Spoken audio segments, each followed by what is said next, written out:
La primera exposició del cicle de Terrassa Comissariat a Mesura amb precisió els cims llegendaris l'hem treballat amb l'artista Ariadna Guiteras. Aquesta exposició es titula Estrata i fa referència justament a les capes geològiques que es formen en els estrats de la Terra, fixant-nos justament en com aquestes capes no són lineals, sinó que és en el moviment de la Terra, en aquest moviment orgànic que no podem veure, que és invisible als nostres ulls, que dibuixen formes i moviments. Estrata és el conjunt de capes que tenen relació les unes amb les altres, en les quals podem llegir la història del planeta. Una història que, de la mà de l'Ariadna, no la llegim no llegim una història hegemònica, sinó que intentem, a partir de la relació amb el món material i en com llegim aquestes capes de geologia, proposar altres maneres d'explicar la història del planeta i la relació que nosaltres tenim amb ella. L'Ariadna treballa normalment en performance i llavors davant de la proposta de fer una exposició que ha de durar 2 mesos, es planteja com ocupar aquest espai durant els 2 mesos que dura l'exposició, i el que fem en aquest cas és desplegar una instal·lació que entenem en certa manera com un ecosistema o un organisme, un conjunt d'elements que poden viure de forma gairebé autònoma, aprofitant les energies solars, l'aire i l'aigua que tenen a disposició. Aquest organisme o aquesta instal·lació serveix a més per relacionar-se o canalitzar el que serà la performance o les diferents performances que en forma de text aniran passant al llarg de tots aquests 2 mesos. És important com des del principi fins al final el projecte d'Estrata està en marxa i es va desenvolupant. No és un projecte que es plantegi com tancat o acabat, sinó que al principi no sabem com acabarà. Hi ha moltes coses que encara han de passar i encara hem de veure exactament com seran. El text es va escrivint a mesura que va passant els 2 mesos i cada una de les noves presentacions o etapes desvetlla una nova part de la investigació que l'Ariadna està fent sobre la recerca aquesta entre món material i imaginació. Una recerca que tant es fa en relació a textos, a autores, a diferents referents de l'ecologia del pensament feminista, com també del propi gest performàtic en com apropiar-se, ocupar o compartir l'espai expositiu amb l'organisme o l'ecosistema que hi ha desplegat. El que ens proposa, en certa manera, Estrata és la reflexió sobre quina és la relació que establim amb aquest món material, entès des de vegetal a les diferents tecnologies, les ones que ens travessen, en tant que Wi-Fi o Bluetooth, que ella aprofita i fa servir com a suports per desenvolupar el seu treball. I finalment això, com preguntar-nos com ens relacionem amb ells, quina és la relació que hi tenim i com ens afectem mútuament.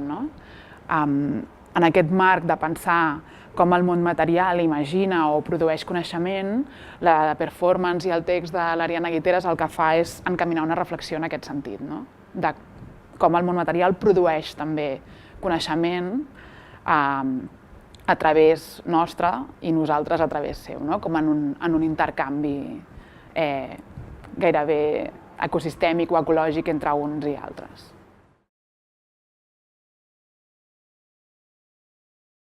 Doncs Estrata és una proposta per un possible cos i sorgeix també de la pregunta que em fa la Caterina o la proposta que em llença per formar part del cicle a Terrassa i em planteja diferents problemes. Un d'ells és la temporalitat que suposa l'exposició, que són 2 mesos.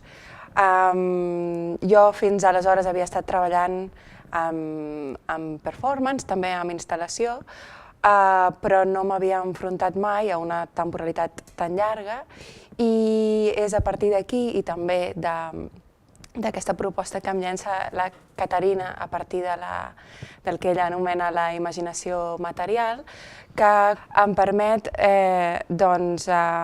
entendre l'espai o aquesta instal·lació, com deia, com un possible cos. I aquí és on començo a treballar i a pensar un organisme que vol ser un cos que és interdependent amb l'espai, amb mi mateixa, fins i tot amb la Caterina, i aquesta instal·lació es composa de diferents objectes, però també una molsa. La instal·lació es composa d'una placa solar que està connectada amb una pantalla. Aquesta pantalla també va connectada via Wi-Fi, no, de fet, via Bluetooth a un petit altaveu que està dintre d'un bidó d'aigua, i aquest bidó d'aigua alimenta de forma, podríem dir, mecànica, perquè no utilitza electricitat, la molsa, i l'organisme o aquest cos es tanca amb un petit humidificador, que aquest sí que està connectat a la corrent, i aquest cos, aquesta instal·lació, és el suport per una veu. Aquesta veu esdevé un personatge al qual va comunicant-se, va parlant via streaming, és a dir, també via la pantalla i l'altaveu de la instal·lació, i va, com deia, connectant, explicant una història. Una història d'un personatge que quan parla en primera persona és altament poètica, parla en femení. Aquest personatge també és ancestral, té totes les formes i no en té cap, viatja present, futur i passat, i s'encarna en totes les coses possibles, des d'un microbi a un Megaloceros sabini, que és un animal extingit del Pleistocè. I, de fet, aquest text es va anar construint al llarg dels 2 mesos que estava oberta l'exposició.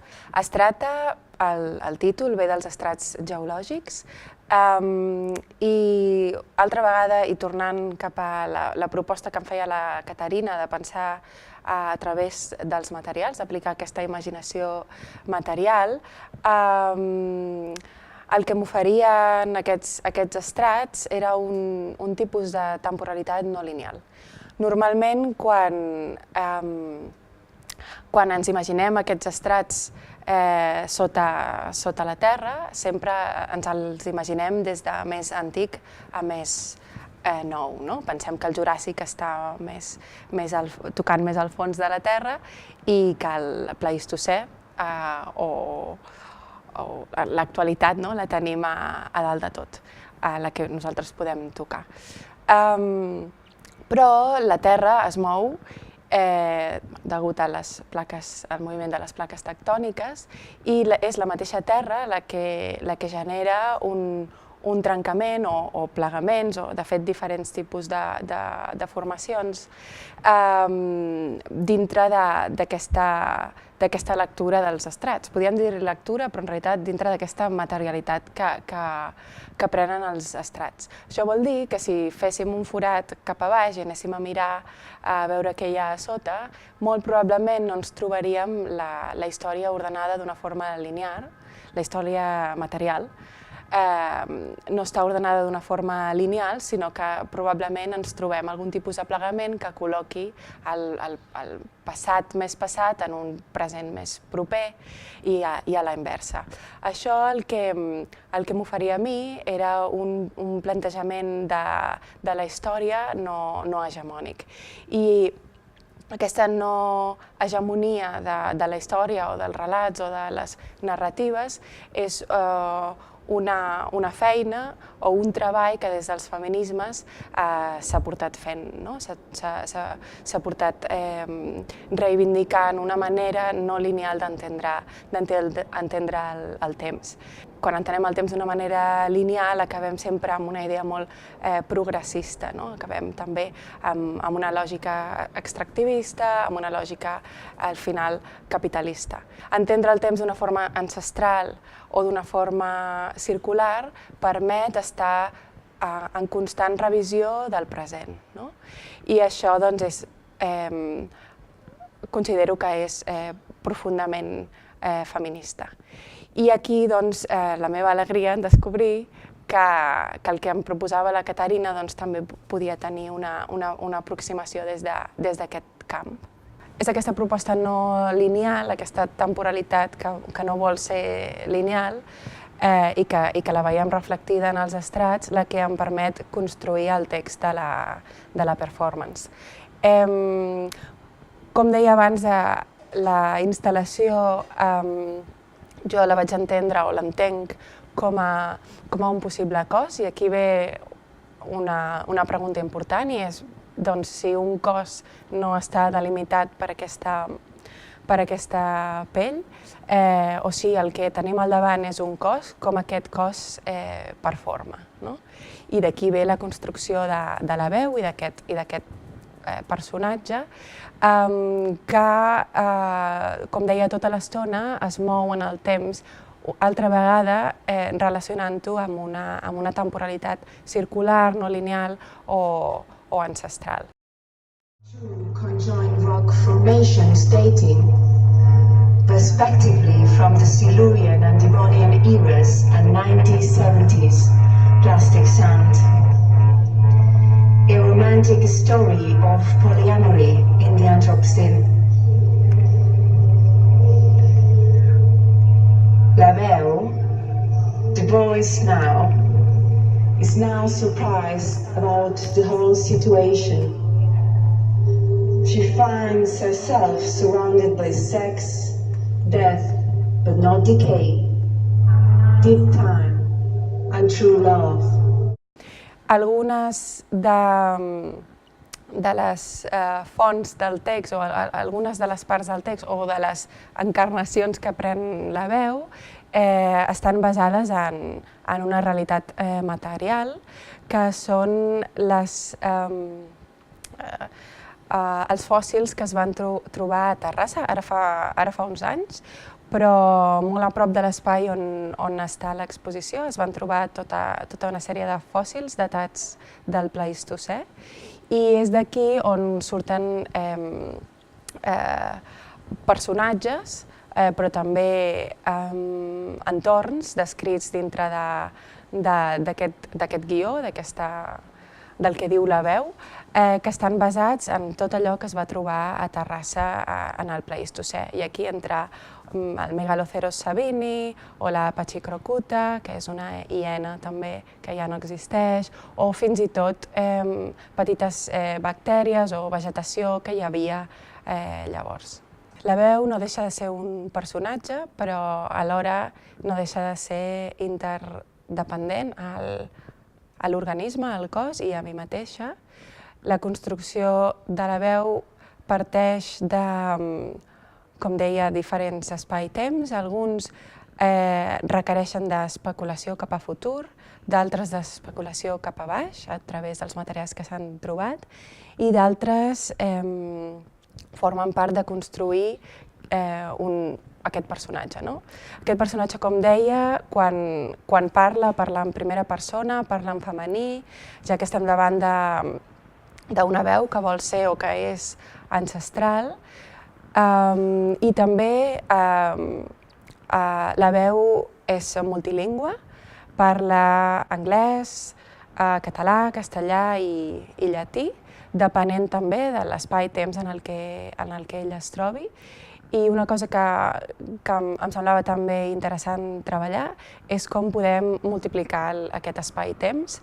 És important aquí la connexió via streaming, perquè tot i que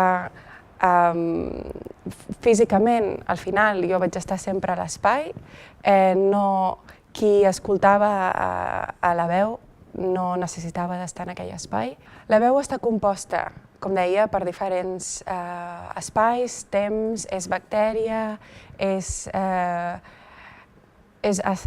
un estadi també, és ràbia, està profundament catxonda, és a dir, va encarnant diferents estats, diferents veus, i una de les moltíssimes veus que encarna és, per exemple, la Donna Haraway, amb el We Are Compost, Not Posthuman, o el Jussi Parika, o d'altres autors que hem estat llegint, la Caterina i jo, durant tot aquest procés.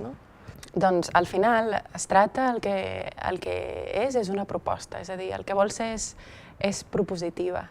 Davant de la pregunta on comença un cos i on acaba, posant la pell com a exemple, que ja no és una barrera, sinó una membrana porosa, com deia abans, aquest constant dins-fora, davant d'aquest cos que pot ser qualsevol cosa, em pregunto com treballo amb aquest cos altre que ja no és meu i al final està sempre en relació amb mi, i després si aquest cos es pot entendre com a tal, com a cos, com performa i si té veu, què diu.